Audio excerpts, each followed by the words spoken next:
Hi there, I'm Tawny, and I'm 23, she, her. Let me tell you about my complicated relationship with my dad, Ivan. So, I have some serious daddy issues. I mean, who doesn't? This is, of course, due to the toxic behavior of my dad because he wasn't exactly the best father figure. As far back as I can remember, it was like our household was constantly walking on eggshells.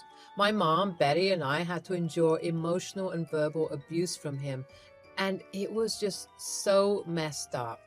I don't know why he was so awful back then, but as I grew up, I couldn't help but resent him more and more.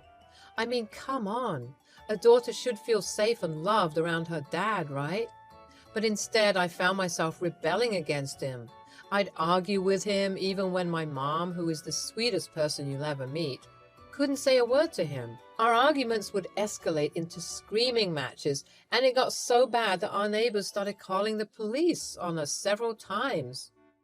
Can you imagine how toxic that was? It was like living in a war zone.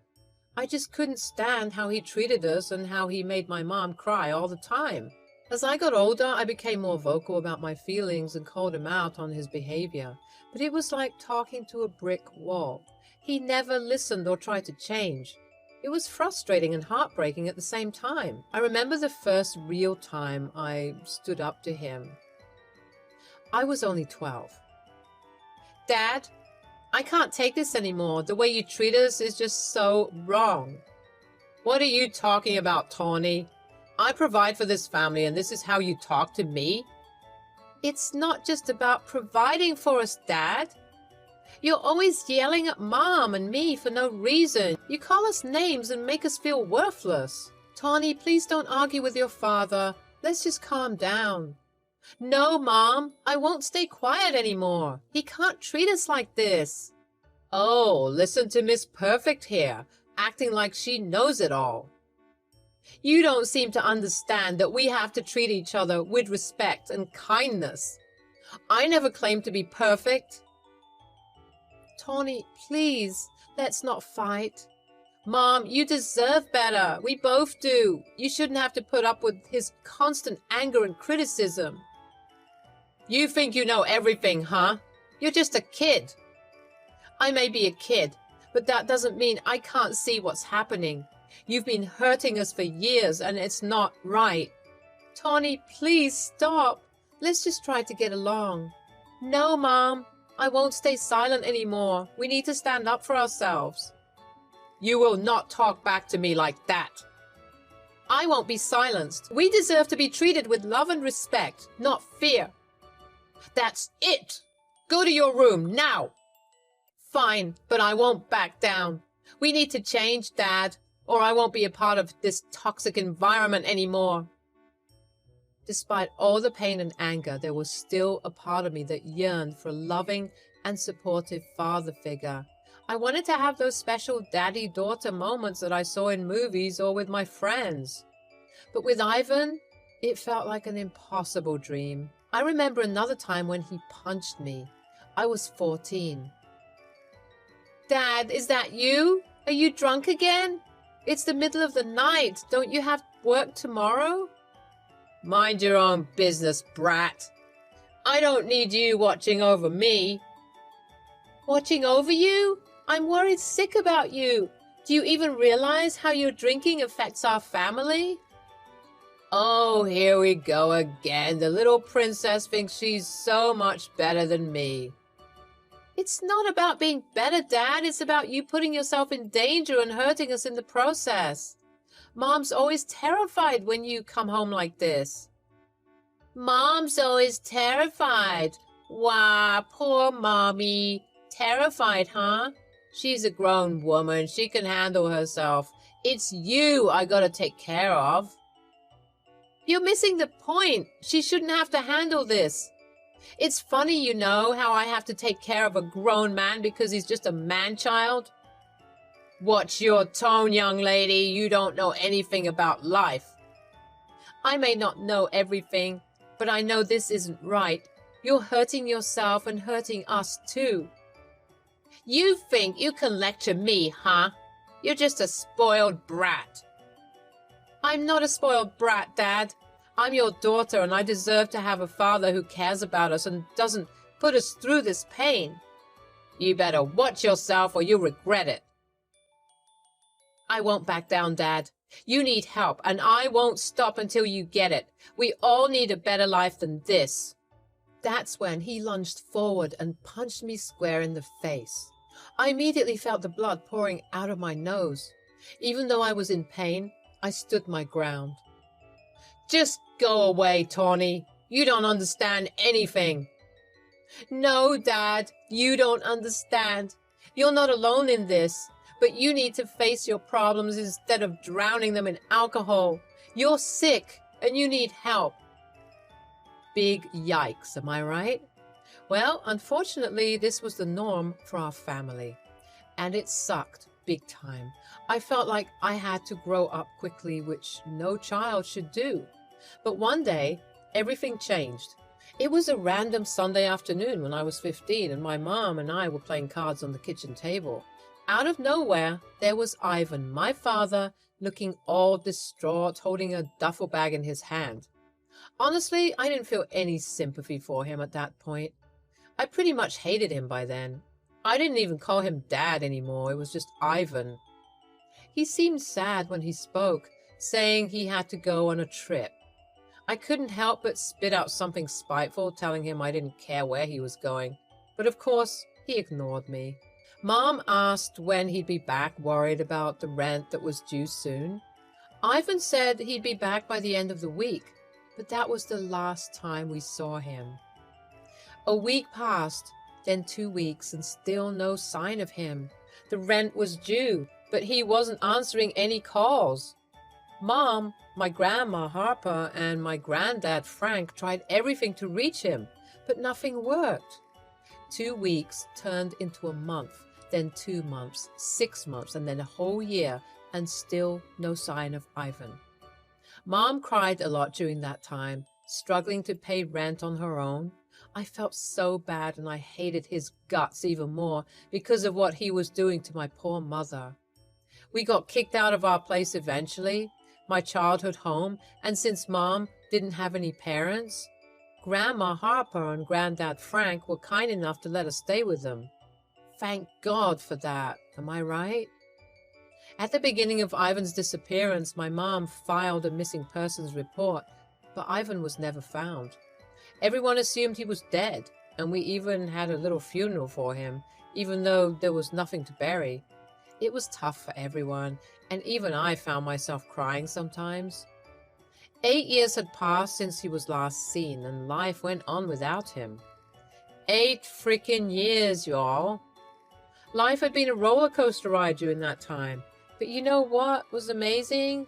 My mom, Betty, finally got her groove back. It was like she was blossoming without that deadbeat dad dragging her down. After my dad disappeared, it was tough at first. My mom still held on to the hope that he was alive somewhere out there, but even if she was right, we eventually had to accept the reality that he might never come back. It was hard, especially for my mom, but slowly we picked up the pieces and moved on. She threw herself into work and started focusing on building a better life for us. She worked tirelessly to make ends meet, and I admired her resilience. She refused to let his absence define us, and let me tell you, it wasn't easy for her, but she kept pushing forward. It took some time, but she found her joy again. She started making new friends and rediscovering old hobbies. I could see her smile more often, and that made my heart happy. I was just a kid back then, but I knew she deserved all the happiness in the world.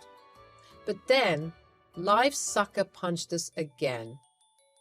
After 8 years of being without Ivan, we lost Granddad Frank, my grandma's rock, in a terrible car accident.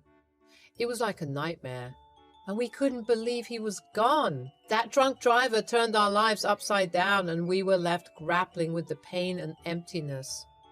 Grandma Harper, well, she was hit the hardest, losing her son and her husband within such a short time. It felt like her world shattered. She was like a broken puzzle, and we didn't know how to put her back together. Mom and I tried our best to be there for her, but grief is a beast that's tough to tame. In those dark days, all we had was each other. Anyone who's organized a funeral, especially on a budget, will tell you it's a whole roller coaster of emotions. We were all dealing with Granddad Frank's funeral, trying to get everything organized while struggling with our grief. It was tough, but thank goodness for the community who stepped in to help us through it all. So picture this. The funeral was underway and we were trying our best to keep it together. You know, be strong for Mom and Grandma Harper. But then, out of nowhere, it was like I saw a ghost. Seriously, my heart stopped for a second. There, coming towards us, was none other than my long-lost, supposedly dead dad, Ivan. I couldn't believe my eyes. I mean, it had been years since he vanished, and everyone assumed he was gone for good. But no, there he was, looking like a complete wreck.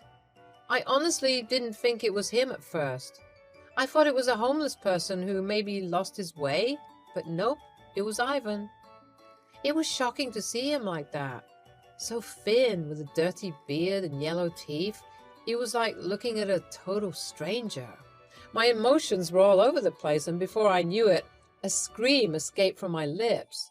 I couldn't help it, you know? It was like all those years of hurt and anger just erupted at once. And guess what? My mom and grandma saw him too, and they were just as shocked as I was. Well, let me tell you, that sight was too much for my poor mom to handle. She fainted from the shock, and I had to jump into action, trying to revive her. It was all so overwhelming. Thankfully, Grandma Harper stepped in and started fanning her, but I was left standing there, facing my dad after all those years. It was almost like I went into autopilot, though, having to be tough and stoic, just like all those years ago. I could feel the anger and confusion bubbling inside me, but I knew I had to stay strong for the sake of my family, so I took a deep breath, squared my shoulders, and walked up to him. It was like a mix of relief and anxiety washed over me. Part of me wanted to run away, but I knew I had to face him, confront him about everything. Ugh, it was such a mess. I couldn't believe my eyes, and all those emotions were just bubbling inside me. I took a deep breath, and with a trembling voice, I demanded answers from him. I mean, he disappeared for 8 freaking years, and now he suddenly shows up out of the blue? Like, what the hell happened? But of course, he had to be all mysterious about it. He said it was hard to explain why he was gone for so long. Hard to explain? Seriously? I was so fed up with his games. I pushed him, yelling at him, trying to get some kind of response out of him. But all he did was shrug me off and act all aloof. And you know what he said? He dared to tell me that he didn't owe me any explanation. After everything he put us through, he didn't feel like talking to me because we hated each other. Like, come on. That's not an excuse. I wasn't about to let him talk to Mom and Grandma without spilling some answers first. I told him he couldn't just waltz in and act like everything was okay. But he just brushed me off and said he was there for the funeral, as if that was all he needed to say. Ivan completely disrespected our boundaries and pranced on down to where the funeral was being held, and that's when I saw that my mom was thankfully awake again. She was sitting up on the grass, drinking water and being fanned by Grandma Harper. Things were getting tense, and the crowd of people at the funeral started whispering and looking at us. I was so embarrassed, but I tried to keep them at bay, asking them to give us some space to deal with our family drama. Thankfully, they all dispersed, with a distant cousin of ours directing them to Grandma Harper's place so that they could have some refreshments. Mom, who was always the sweetest and kindest person, looked at Ivan like she wanted to murder him. I had never seen her like that before. The tension was so thick you could cut it with a knife. Mom looked at him, her eyes full of anger and sadness all at once. She said, "It would have been better if you didn't come. Why are you here?" And you know what he said? He had the nerve to claim he heard about Granddad's passing and wanted to pay his respects. Like, seriously, after all this time? That's the best excuse he could come up with? Mom wasn't having any of it, though. She saw right through his BS and called him out on it. You know that's not true.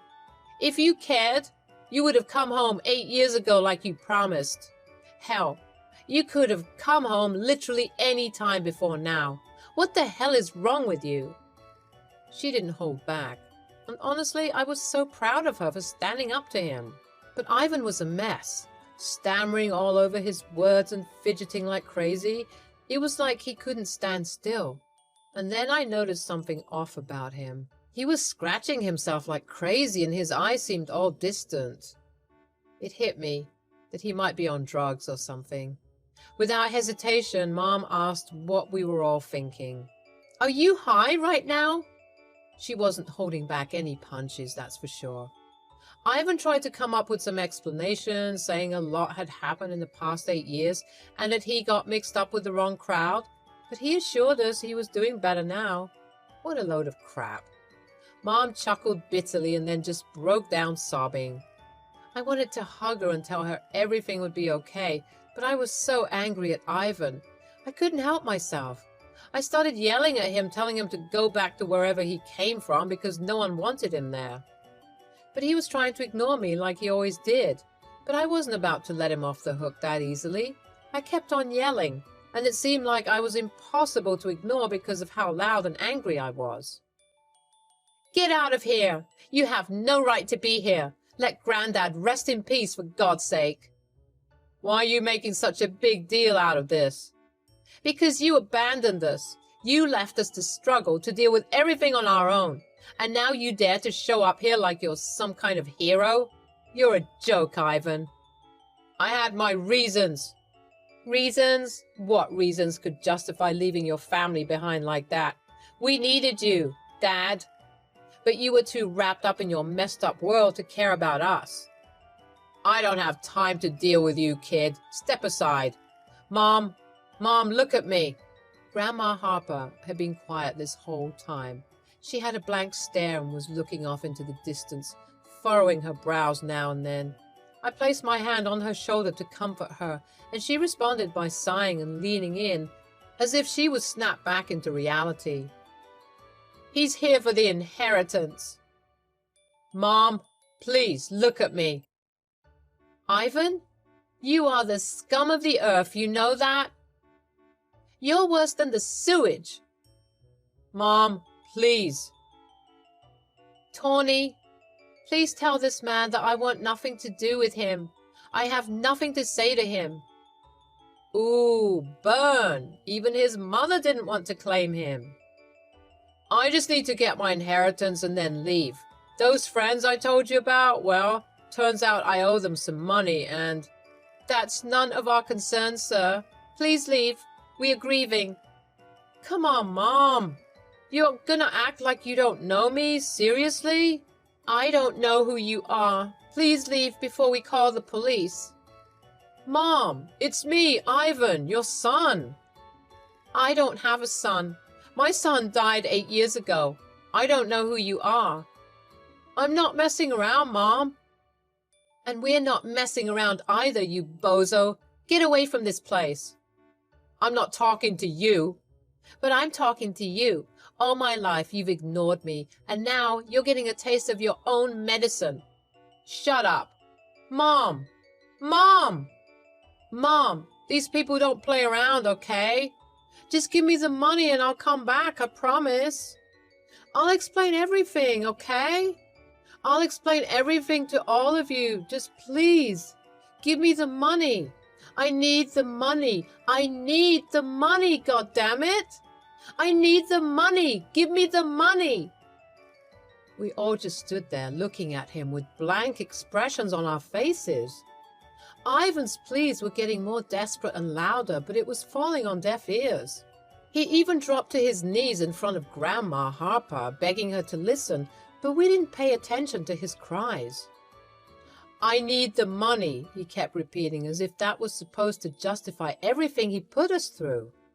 But after all those years of abandonment, his words meant nothing to me.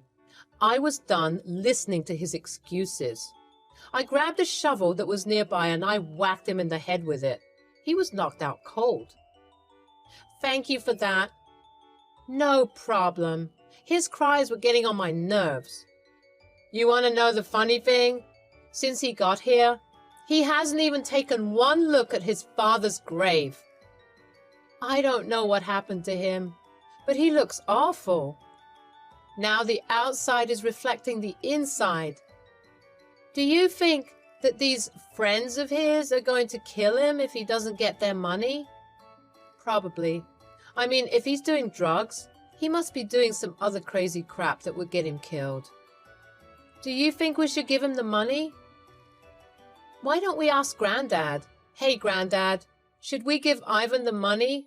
Say nothing if the answer is no. My mom and Grandma amused me, and we all intently listened for Granddad's answer.